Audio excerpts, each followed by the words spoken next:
쿠마 아도나이 베야푸츠 오예베카 베야누스 메사네카 미파네카. 여호와여 일어나사 주의 대적들을 흩으시고 주를 미워하는 자가 주 앞에서 도망하게 하소서. 샬롬 생각하는 성경 홀레아미입니다. 오늘의 말씀은 상당히 놀라운 말씀입니다. 그냥 별 생각 없이 읽으면 말씀 자체는 그다지 특별한 것이 없어 보이겠지만 이 말씀 속에 숨겨진 의미를 깨닫는다면 우리들이 신앙생활을 하면서 아주 많은 부분들을 놓치고 있다는 것을 알게 되실 것입니다.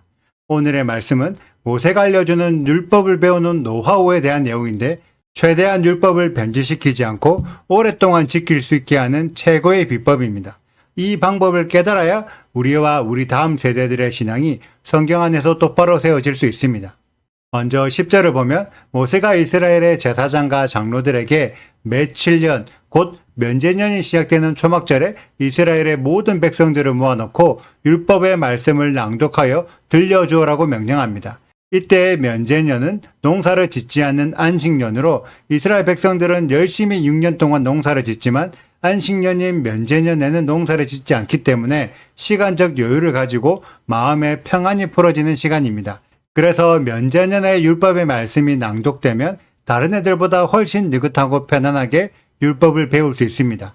그러면서 면제년에는 율법을 깊이 묵상하면서 6년 동안의 자신의 삶을 되돌아보는 시간을 가질 수도 있죠. 그리고 단순히 율법을 듣고 배우는 것에만 그치면 안 되겠죠. 이스라엘 백성들은 면제년이 시작될 때 배운 율법의 가르침을 따라 그 해 동안 빚진 형제들의 빚을 탕감해주고 주위에 있는 가난한 형제들을 챙겨 도와줘야 합니다. 그러면서 자연스럽게 율법에 담긴 이웃사랑을 실천하는 시간을 보내게 되죠. 그리고 이때에는 이스라엘의 모든 남자와 여자와 어린아이들이 한 곳에 모여서 율법을 배우게 되는데 이스라엘에 섞여 살고 있는 이방인들도 율법을 배워야 합니다. 그래서 이스라엘에 있는 모든 사람들, 즉 유대인이나 이방인이나 모두가 여호와 하나님을 경외하고 구분의 말씀인 율법을 지켜야 하죠. 심지어 13절을 보면 가나안 땅에 살고 있던 가나안의 자녀들도 여호와 하나님을 경외하는 것을 배우게 해야 합니다. 우리들이 지금까지 생각했던 하나님의 명령은 가나안 민족의 모든 사람들을 진멸하는 것이었습니다. 하지만 오늘 말씀을 보면 가나안의 어린 자녀들은 여호와를 경외하며 율법을 배우도록 했습니다. 그렇다면 가나안 사람이기 때문에 율법을 가르쳐준 이후에 진멸하여 죽여버려야 할까요? 물론 그런 의도가 아니겠지요. 하나님이 가나안 사람들을 진멸해라는 이유는 가나안 사람 자체가 나빠서가 아닙니다. 가나안 사람들이 하고 있는 문화가 악한 문화이기 때문에 그 문화를 끊어내고 소멸시켜서 이스라엘이 가나안의 문화를 배우지 말라는 의도였죠. 그래서 가나안 사람이라 할지라도 원래 자신이 가지고 있던 악한 문화를 끊어내고 새롭게 여호와의 문화를 배운다면 그들도 이스라엘과 함께 살 수 있습니다. 대표적인 사례가 여호수아 9장에 기록된 기브온 주민들이죠. 이들은 비록 가나안 사람이지만 자신의 문화를 버리고 여호와의 문화를 배우겠다고 결심했기 때문에 이스라엘과 함께 거주하게 되었습니다. 그래서 오늘의 말씀 12절 13절을 통해 분명히 이방인들도 여호와의 율법을 배워야 한다는 것을 깨달을 수 있습니다. 그럼 이제부터 진짜 놀라운 비법을 알려드리겠습니다. 11절을 보면 제사장과 장로들이 율법을 낭독해야 하고 이후에는 이스라엘의 왕들이 율법을 낭독했었는데 이들이 과연 율법을 풀어서 해석해 주었을까요? 아니면 그냥 말씀을 그대로 읽어 내려갔을까요? 이스라엘의 방식은 그냥 읽어 내려가는 것입니다. 그래서 이스라엘 사람들은 많은 말씀을 풀어서 이해시키기보다 그냥 외워서 뼈에 새기는 방식으로 가르칩니다. 그리고 말씀 해석은 말씀이 새겨지고 난 이후에 자연스럽게 스스로 깨닫게 되는 방식을 선호하죠. 그래서 특별히 말씀을 풀어주는 것에 집중하지 않습니다. 그런데 지금의 많은 교회들은 말씀 그 자체를 새기는 방식보다 하나하나 풀어서 설명하려는 경향이 있습니다. 그렇게 되면 하나님의 원래의 의도보다는 말씀을 풀어내는 사람의 개인적인 견해가 더 큰 비중을 차지하게 됩니다.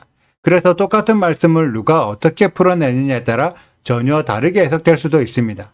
모세가 알려주는 방식은 말씀을 풀어주는 것에 집중하는 것이 아니라 말씀 그 자체를 반복적으로 낭독하여 먼저 말씀이 우리들에게 새겨지게 한 이후에 말씀 스스로가 깨달아지게 하는 방식입니다. 그래서 이스라엘 사람들은 여호와의 말씀을 더 잘 이해하기 위해 반복적인 암송과 깊은 묵상의 시간을 가지게 되죠. 그런데 말씀을 풀어서 설명해주는 교회에서는 더 이상 말씀을 고민하게 만들지 않습니다. 그래서 깊은 묵상도 하지 않고 상대적으로 말씀이 깨달아지는 비중도 적죠. 그냥 목사님들이 알려주는 것을 쇠뇌하듯이 배울 뿐입니다. 과연 성경의 내용이 진짜 그러한지를 고민조차 해보지 않는 거죠. 말씀을 풀어서 설명해 주길 바라지 마세요. 남들이 풀어서 설명해 주면 남의 가르침에 세뇌되는 것입니다. 스스로 말씀을 깊이 오랜 시간 고민해 보는 습관을 가지셔야 합니다. 이스라엘에게 그러한 시간이 면제년이었습니다. 그리고 그때 깨달은 말씀을 가지고 다음 6년의 시간을 보내는 거죠. 6년이 지나 다음 면제년이 찾아오면 더 깊은 내용을 더 깊은 깨달음으로 이해할 수 있게 됩니다. 그게 하나님이 원하시는 성장이죠. 그리고 아주 중요한 내용인데 이스라엘의 모든 사람들이 한 곳에 모여 같은 말씀을 듣습니다. 어른이나 아이나 이방인이나 같은 말씀을 들어야 같은 생각을 하게 됩니다. 지금의 교회에서는 부모들이 듣는 말씀과 아이들이 듣는 말씀이 다릅니다. 그리고 남편이 듣는 말씀과 아내가 듣는 말씀도 다르죠. 그렇게 되면 가족 구성원들 모두가 각자 다른 생각을 하게 됩니다. 모세가 알려준 방법은 남편이든 아내든 자녀들이든 같은 말씀을 같이 듣는 것입니다.